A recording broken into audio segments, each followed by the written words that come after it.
At Active Life, we believe that the healthcare clinic of the future is the gym. Everybody starts with the best case scenario in mind. Never sell anything to anybody who is not in the market for what you have. The only reason we work out is to create the opportunity to recover. And the healthcare provider of the future is the coach. And this is why you guys need to get paid well, because what you're doing is really, really hard work.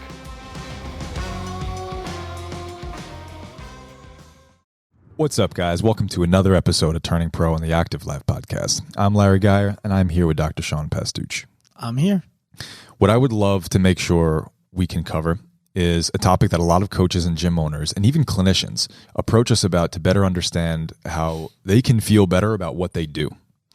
And that topic is where credibility comes from and why coaches and gym owners and maybe even clinicians don't need to be making as many of these, as I'll call them, fear-based education decisions where they feel like they always have to read that next book and have to get that next certification and need those new letters at the end of their name, because without those and without having said that they read those, they and their prospective clients won't believe that they're worth working with. Yeah. I saw a great video on Instagram yesterday. It was a magician on our friend Tyler McBride's account. It was a magician who had a shot glass full of orange juice and this big glass of orange juice. And he was talking about this shot glass full of orange juice is you. It's your life. You're happy. It's your knowledge. It's all the things about you that make you you that you're happy with. But this big glass of orange juice is Instagram, right? This is all the credibility in the world. It's the people who have all the letters. And now I'm actually making it what we want it to be. He wasn't talking about this. He was just talking about happiness. But it's all of the letters in the world that make you look like the most credible person ever. It's the testimonials from the celebrities. It's all of those things. And you want that. So this doesn't look good anymore. But the reality is if you drink this glass, your glass, and then you pour the big glass into the little one, it's all the same amount. And it was one of those glasses that wasn't really full. It just appeared whatever. The point I'm making is as somebody who has all of the letters, who has all of the testimonials from all of the celebrities, I promise you, none of that is the thing. None of that has made me any more successful than learning how to do the mundane things, develop the team, delegate to people who are better at things than I am, and just doubling down on the simple stuff. People think that having celebrity endorsements will get them clients. It won't. It will get them eyeballs. And then being able to turn those eyeballs into believers is up to you. It's up to the kind of content that you're creating. It's up to the kind of acumen that you actually develop. It's up to you to really bring value into the world. The eyeballs are actually a problem if you're not ready to bring that value. And the letters after the name, by the way, don't bring that value either. I have a ton of good stories that we can talk about on this episode. Man, I'd love to hear at least one, because I can't tell you how many coaches, reach out to me on a weekly basis talking about, well, I mean, yeah, your education seems like it would be great. I just feel like I need my master's in this, that, and the other thing first. So let's start here. I want to be careful that I don't minimize education, right? Because education is it's paramount. It's the thing. I believe that in the United States, for example, all these problems that people say that we have, the economic problems, the racial problems, the religious problems, I believe that most of them start with education and self-awareness, because if people love themselves more, believe that they had enough value themselves, they wouldn't be trying to tear other people down in the first place. But that's a whole different thing. Education to me is where everything starts. That's why we're an education company. I think that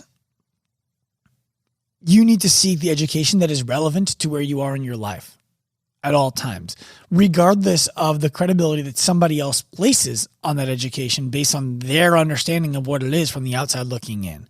So what I mean by that is I've never had a client ever ask me, hey, what was your GPA in college?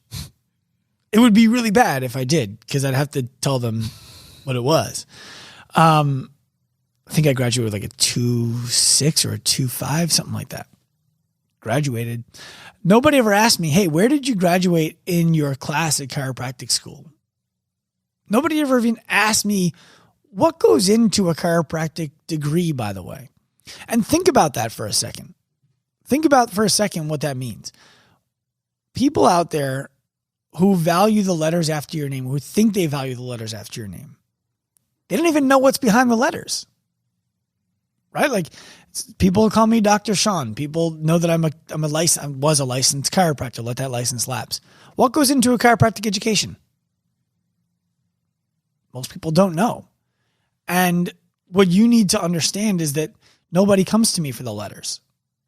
Right? Nobody comes to Active Life because they know that our coaches are accredited. They come to Active Life because they trust Active Life. They trust our message. You are a great example of that. You don't have the letters after your name, and our clients love working with you. Our staff looks up to you, despite the fact that many of them have the letters. The letters after the name are not the thing. So they come to you for the trust that they have, right? Where did that trust come from? Consistency. So you put a great equation on the board the other day. I forget what it was, but it was something along the lines It wasn't. Do you want me to tell you? Yeah. It wasn't my equation. It was the trust equation. Okay. And it was trustworthiness equals credibility, reliability, and intimacy. I can unpack this. Divided by your self-orientation. So basically it's how much is it clear that you know your stuff and you know what you don't know and you know how to communicate that to people, with how much are how much are your actions and your words aligned? When you say you're going to do something, do you do it? And how willing are you to be empathetic and vulnerable with your clients when you're talking to them? That's all. You want more of that stuff. Yeah, and we break that down at Active Life in a really simple way that doesn't have an equation associated with it, but it's do you have the credibility, the commonality, the propriety, and the intent to help other people? And that's really where trust comes from. It's not from letters behind the name. The thing is this. Letters behind the name give you a bit of a head start. I'm not going to deny that. Right? Letters behind the name give you a bit of a head start. People give you the benefit of the doubt when they start the conversation with you. But then what comes out of your mouth next is what matters. The letters don't matter anymore. It's the old baseball adage. What have you done for me lately?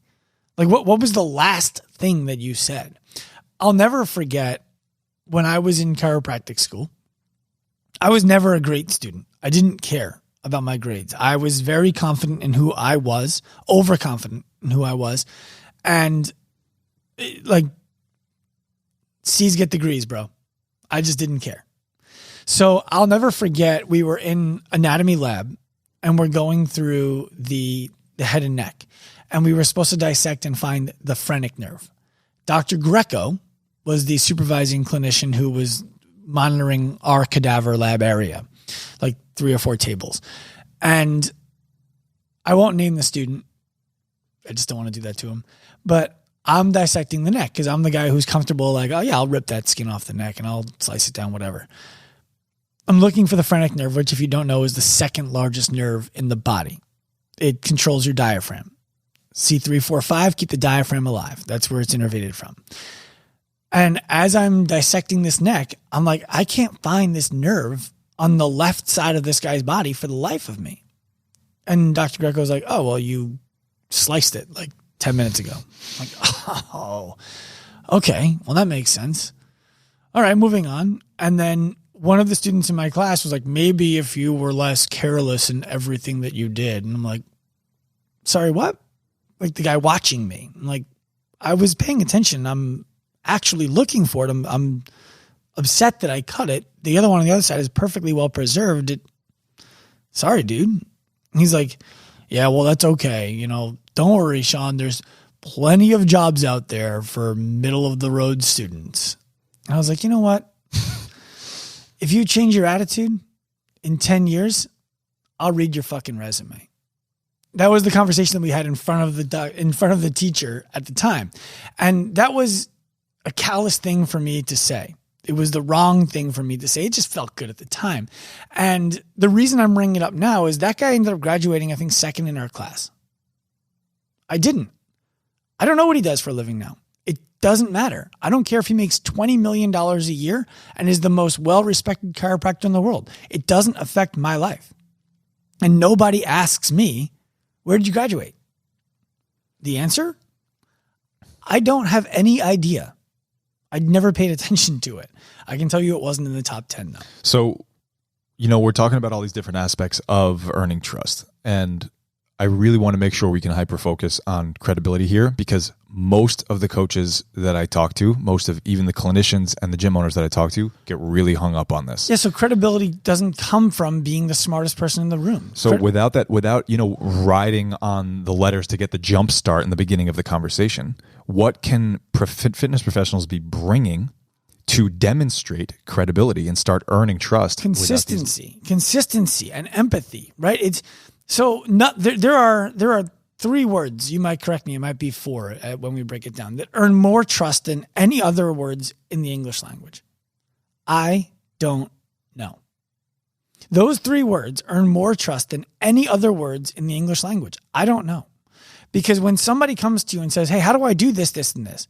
I don't know. I'll look it up. I'll find out and I'll get back to you with an answer to that. Right now, I don't know. That lets them know that you won't bullshit them. It lets them know that you will always tell them the truth. And it doesn't matter to them that you don't have the degrees that somebody else has, right? It's like the classic story in all the Disney movies. The macho man who everybody is supposed to want to be like doesn't get the girl because he doesn't have the empathy, right? Like it's not about the letters after your name or the celebrity endorsements. I can also tell you that in our case, at Active Life at least, celebrity endorsements backfired a lot. We were working with 40 CrossFit Games athletes at one point at the same time as a company. When you look at the field, that's a lot of them. Or there's a large chunk of the people in the field. And it led to people believing that they had to be like them to work with us. There's only so many of them. So to get back to you who's listening to this, like okay, great. So I don't need to do that, but what do I need to do? You need to take action on things. So it's not about the next education that you get. It's about what did you learn in the last education? What have you done with it? How have you applied it to be better? How is that helping people? Shine a light on that for the rest of the world. You follow? So there's an acceptance here that your credibility is not going to happen tomorrow. It can happen today, because here's the thing. If you take the greatest baseball coach of all time in the major leagues, the manager, the greatest manager of all time, let's just say, I don't know, who cares? Let's say it's Tony La Russa, for those of you who watch baseball. Sounds great. Don't know anything about him. I bet he sucks as a little league coach. I bet he's not good as a high school coach. I bet he would be a disaster in the minor leagues. So is he the best coach in the world? Is he the best manager in the world? Or is he the best manager for the population who he's managing? You might be the best little league coach in the world. And if people value little league, they'll pay for it. Obviously in that example, there's a massive pay discrepancy from the best baseball manager of all time down to you coaching your kid's little league team. But take that into a world in which the values are not different financially. If you look, for example, at strength and conditioning coach salaries from Major League Baseball teams, Major League Football teams, Major League Basketball teams, or NBA basketball teams, and then you look at what the top paid personal trainers in the world are making, the trainers are actually making more. They're making more. And the question you need to be asking yourself is, well, why is that? If the top paid trainer in the world doesn't have the education, the clientele that this person has, why are they getting paid more? Well, because people value what they're doing just as much. So an answer that you've given us a couple times now is what we do need to demonstrate in order to earn credibility and trust without the letters is consistency. Consistency. Can you give us a couple items? Consistency in what? Say the same thing to your clients, to the world, so many times that you feel like, if I say this again, everybody I know is going to stop listening to me. And when you get there, say it at least 1,000 times more.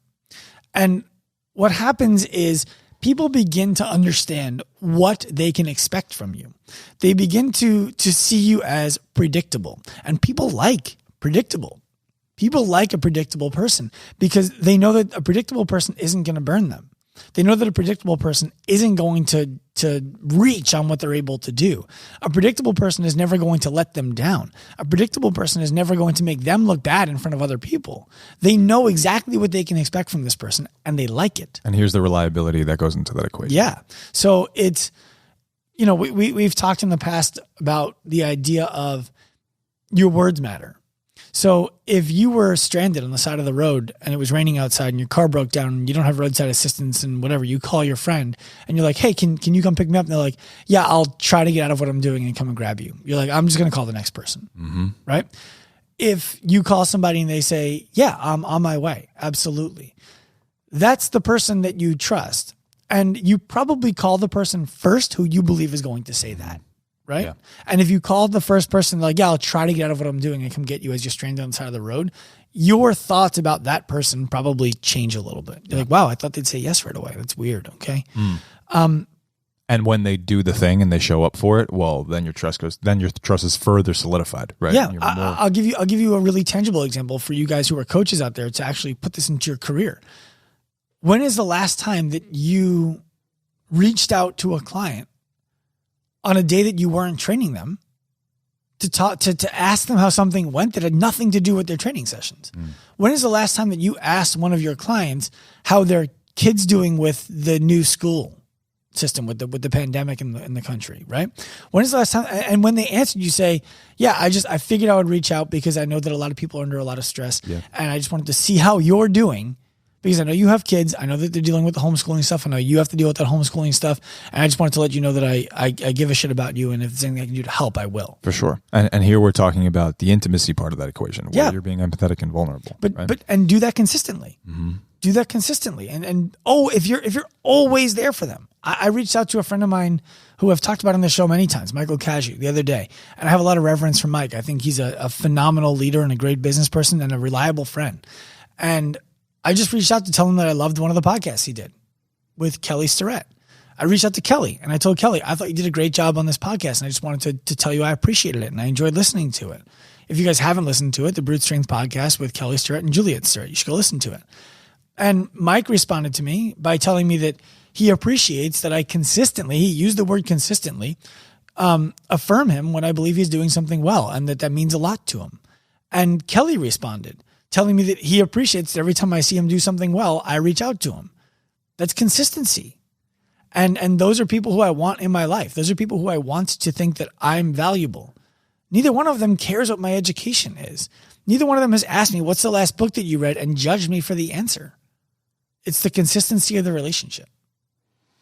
So a coach doesn't need to be the most educated person in the room. They just have to be the most committed to consistently moving in the direction of being able to care for and service the people that are paying them. Absolutely. You have to be educated enough to avoid being a danger to people. That's one. Then you have to be educated enough to know what you can't do. An expression which goes hand in hand, doesn't it? Yeah. An expression that I really like is the more I learn, the more I realize I don't know. And I was never smarter in my life than the day after I graduated chiropractic school. Like you walk across the stage, I'm like, done. Got a doctorate, got a bachelor's. I'm the man.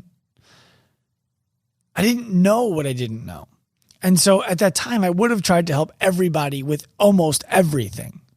And I'll never forget the time I came home from my first ART seminar, active release techniques, which I learned as a stepping stone to gain my acumen as a career professional chiropractor. Came home and I'm like, Kim, my wife, I'm like, I'm going to fix your hip pain today. And I made it 5 times worse in a span of like 3 minutes by rubbing on the wrong shit in the wrong way. It's not if you need to know what your education makes you great at and what your education makes you dangerous at, and you need to know what you want to be great at, and then get the education that moves you in that direction. That's it. And only take the clients for whom your education is great. And remember that you only need to be one chapter ahead of your students. And if your client is someone that you're good to work with, and this is something that I talk about with immersion coaches all the time in the calls that we have. If you're dealing with a client for whom you have decided you are qualified to help, and something pops up that you don't understand in the moment, I want you guys to decide which one of these two professionals feels better for you. Here's the response from professional number one when one of your clients has a nasty flare-up and something becomes problematic in the moment. I have some ideas. I feel like I know what it is. Let's just do this for now, and we'll figure that out. Or, John, that's a good question, and I have some ideas, but frankly, I don't want to give you a BS answer. I'm going to consult with some of my colleagues tonight that know much more about this than I do, and I'm going to go out of my way to get you a better answer by the end of the night. Does that sound fair enough? Right. It's the second one. I would vote for number 2 all day. And here's the important thing that you did there that I think people will miss if we don't shine a light on it.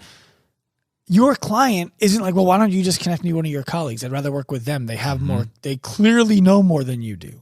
They're like, oh, that's amazing. You're going to disseminate the information down to me. Yeah, I like that. Yes. So credibility goes up there. It does. So what I want people to take away from this is something really, really simple.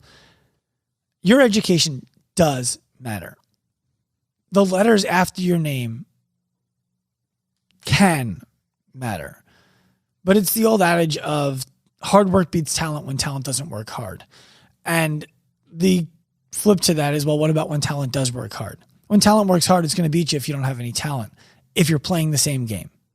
But you don't need to play the same game. So if somebody has a doctorate after their name, you shouldn't be working with the same clients that person's working with. It's either they're reaching outside of their scope, or you're reaching outside of yours, or they've decided they no longer want to be in their scope. And by the way, my chiropractic education doesn't make me a better personal trainer. It wouldn't make me a better business person. None of that makes me any better at anything. It just means I spend hundreds of thousands of dollars on an education that I no longer use, really. That's what it means. So what's the next book I should read? The last book that you read and didn't take action on. That's the next book that you should read. What's the next podcast I should listen to? The last podcast that you listened to and didn't change your life with at all. Mm-hmm. What's the next documentary I should watch? The last documentary that you watched and didn't take any lessons home from. That's what you should be doing. Don't worry about getting more letters after your name. The only reason that you should take, for example, an active life course, let's say that you're a coach and you're thinking, well, I've thought about taking the immersion course. Doesn't that lend me a lot of credibility? No, it doesn't. The course itself, having the immersion graduate after your name, doesn't lend you any credibility. We haven't earned that from society yet. However, the education that you would get in that course is only education that you should seek if you are looking to bridge the gap between what fitness can currently do for people and what healthcare can currently do for people. If you want to be able to do that, despite the fact that the course doesn't bring you any external credibility, you should take it, because we're going to teach you how to get the internal credibility from the education and the consistency and the value you're going to bring. Well, your knowledge and application thereof is where your credibility and trust right. is But going to come from. what I'm pointing out is, if somebody took our course as like the next course they were checking off on their list so that they could tell people that they took this course too, I'd be like, you shouldn't even buy it. Mm-hmm. You shouldn't even buy it. This is not the next course that you take and do nothing with. This is the rest of your career. Right? We're going to be rolling out the Pro Coach in early 2021. If you took the immersion, you should want to be in the Pro Coach, because this should be your career path. I'm not about giving people the next little thing and having them move through it, right? If you're an intern in somebody's office, what are you getting out of it? How are you becoming better every day? That's the stuff you want to share. That makes a lot of sense. Anything you want to add to this before we wrap this? Yeah.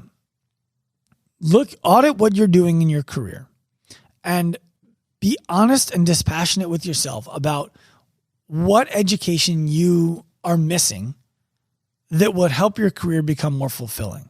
Whether that means you need more education on how to manage your money, you need more education on marketing, you need more education on sales, you need more education on biomechanics.